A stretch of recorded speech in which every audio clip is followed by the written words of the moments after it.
Yeah, now it's going again. Okay, we're back.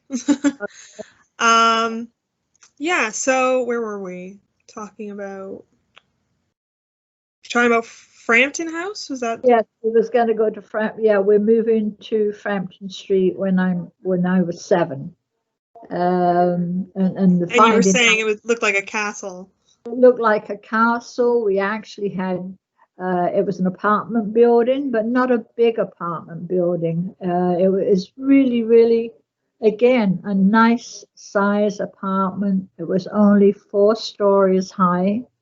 It only had 1, 2, 3, 4, 5 apartments on each floor. Again, in those days, most of the entrances to the apartments were on verandas. They had concrete verandas going around the front. So you went upstairs and you walked on the veranda to your door, or you could continue walking and knock on the door to the neighbor, go further, knock on the door to the... So they would come out, which was really good because they would come out and they would step outside. Then you'd have a little chat on the veranda. Mm-hmm.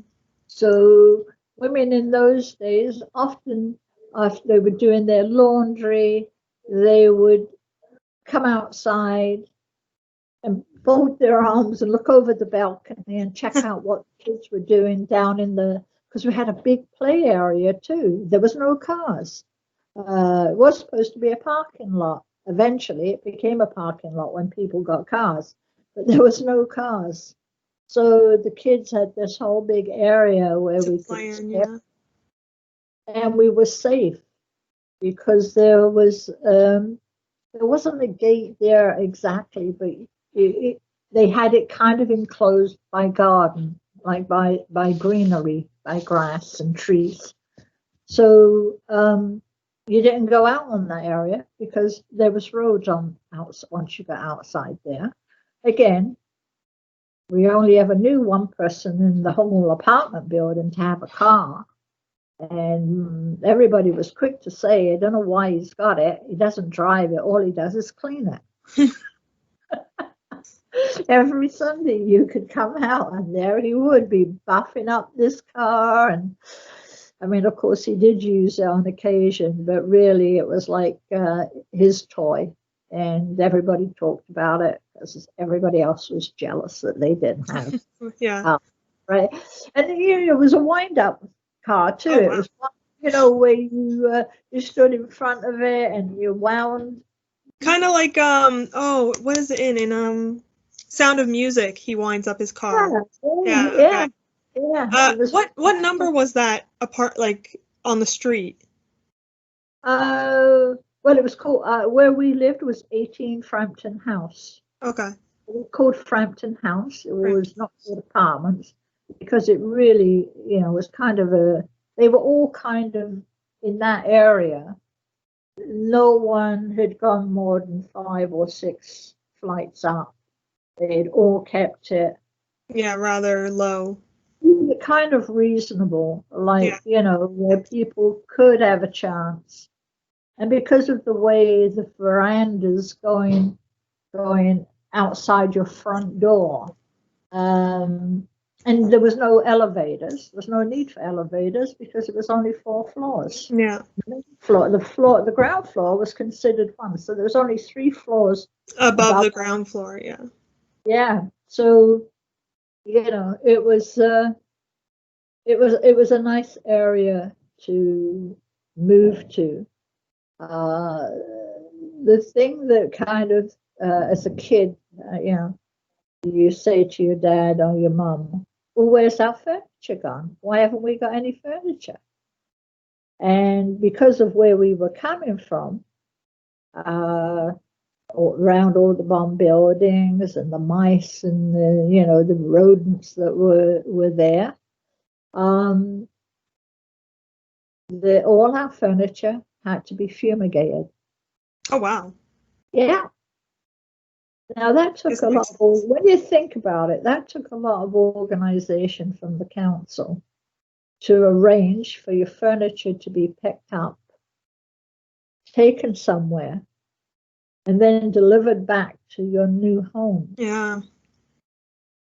But they did that because they didn't want to take anything from the bombed area to the new planned area. Yeah. Well, that makes sense, doesn't it? Yeah. So the only things that we were allowed to take with us was like china and pots and pans, which we had to really, really wash and carry. We literally carried it all back again. Everybody used their old prams or carriages or whatever you call it today, but we called it a pram. I think they call it carriages today for the babies. Mm-hmm. Everybody had one of those. There was always babies around, and you just fill that up with everything and walk it to the new house and meet everybody else that was doing the same thing and get into your new house. So that was really exciting for us to move in there. So did you live in Frampton House until you left, or did you move in with Oh, Granddad's mom? I lived in Frampton House until I was 17, When you got and married then? I got married, and I moved to 18 Oxford Square, which was on the other side. So the main road was Edgware Road, which was an old Roman road.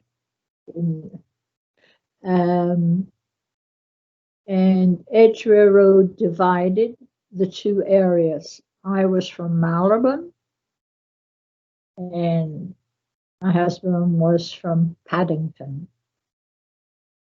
So I moved over to Paddington, and where he lived was more like the closer to the West End, Hyde Park, all the big shops. You could see a different way of life. There was many nannies Oh wow. with baby carriages, looking after people with money, looking after their babies and taking care of them.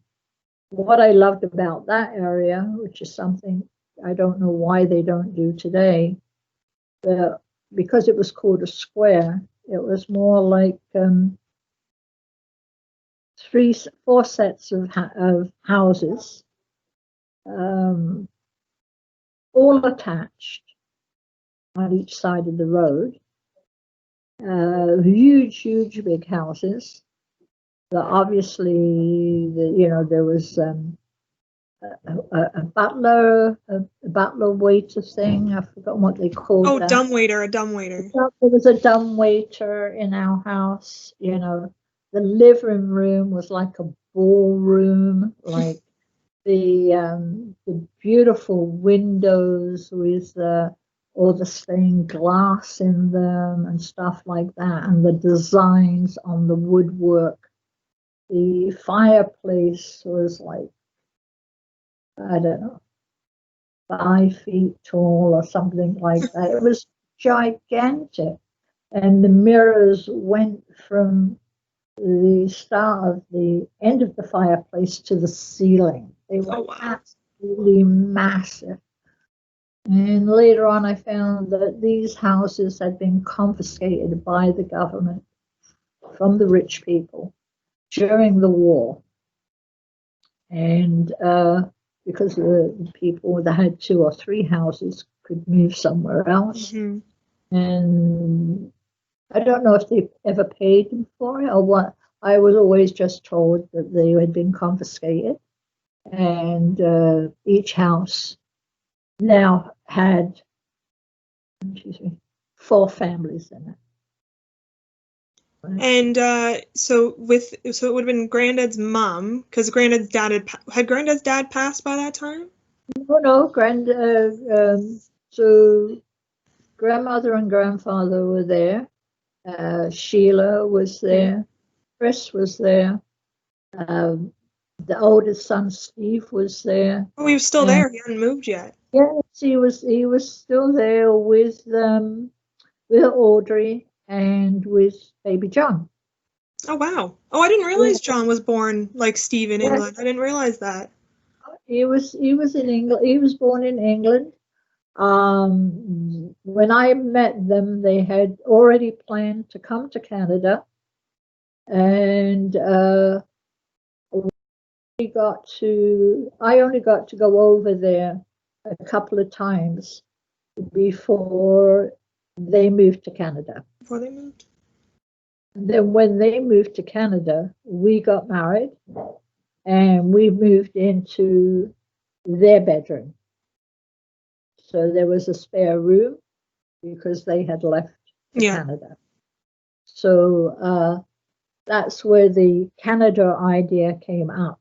Is that his brother had moved to Canada. And so Granddad was like, you know, it'd be a great idea. Let's just leave. Well, it became his mother, Mrs. Donoghue, was an extremely hard-working lady. Yeah, you said she cleaned and did, right? She cleaned. She cleaned offices from 6 o'clock in the morning. She did that. And then she cleaned other people's homes.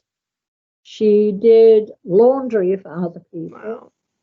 And she did ironing for other people. And then when I moved in with her, she took on an evening job because I was there to look after Chris, the youngest. Because you had Steve by then. I had Steve, my son, and I could look after the children for her while she took on another job.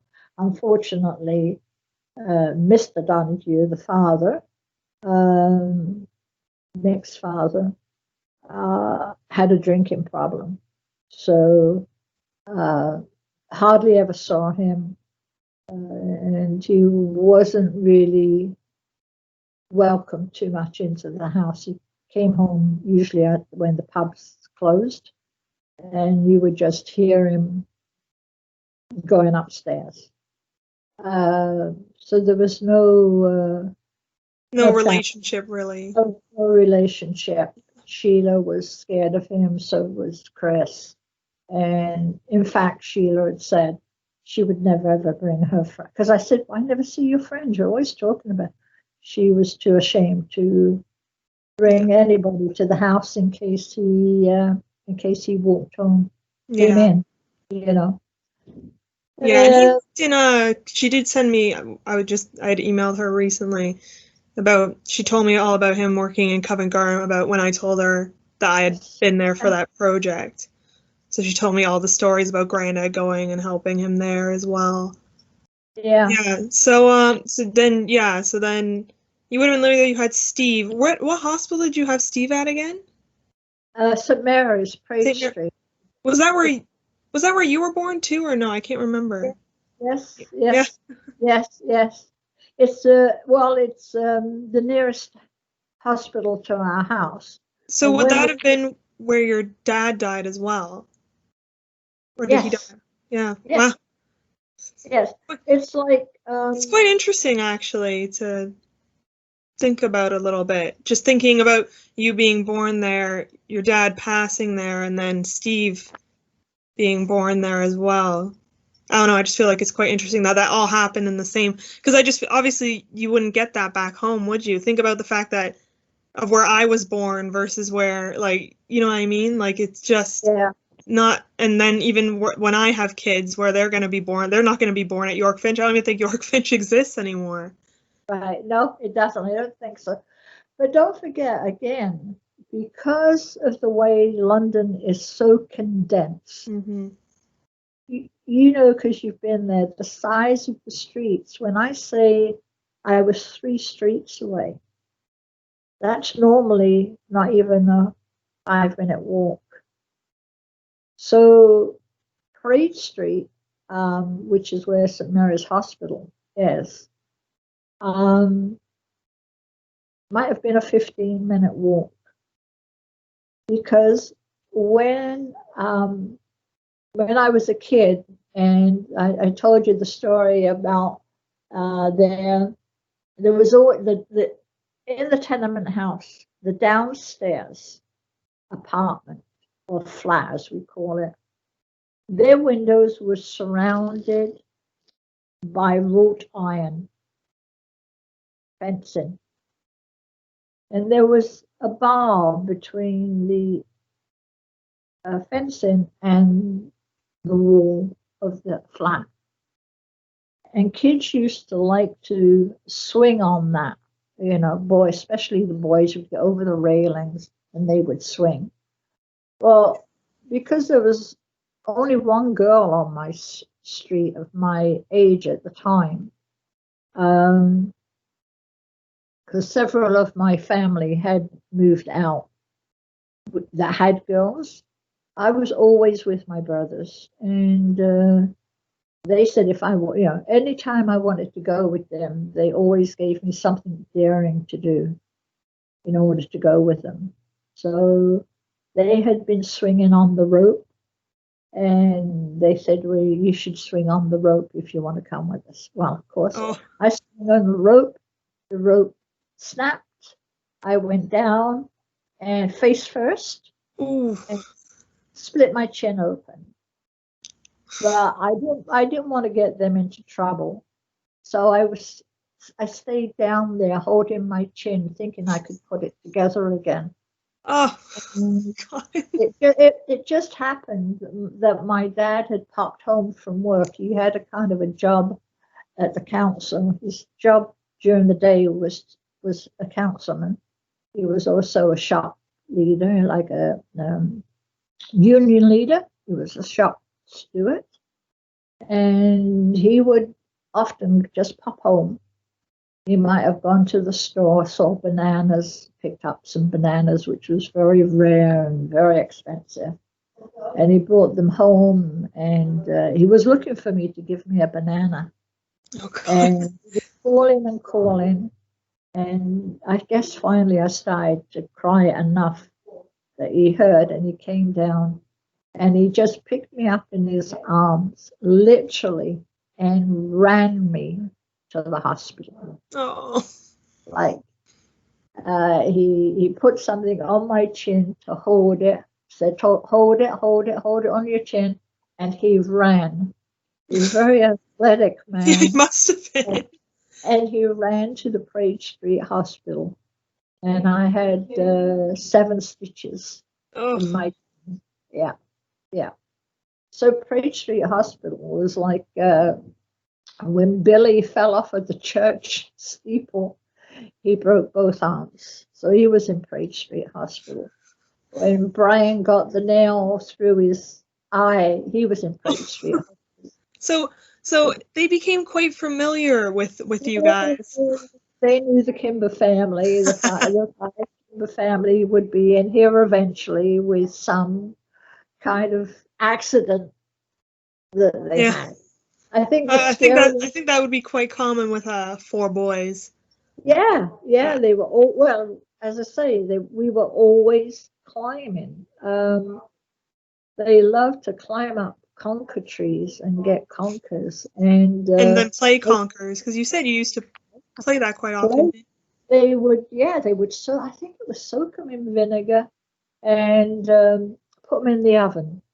Yeah, and it was wasn't it like whoever's was the hardest or something like that? Yeah, and then they would thread it with a string, and the one person would hold their conker up like that, and then you would hit his conker with your conker, and that was the kind of games. Oh, hold on, Nan. Sorry, I have the doorbell just rang. I just have to go check.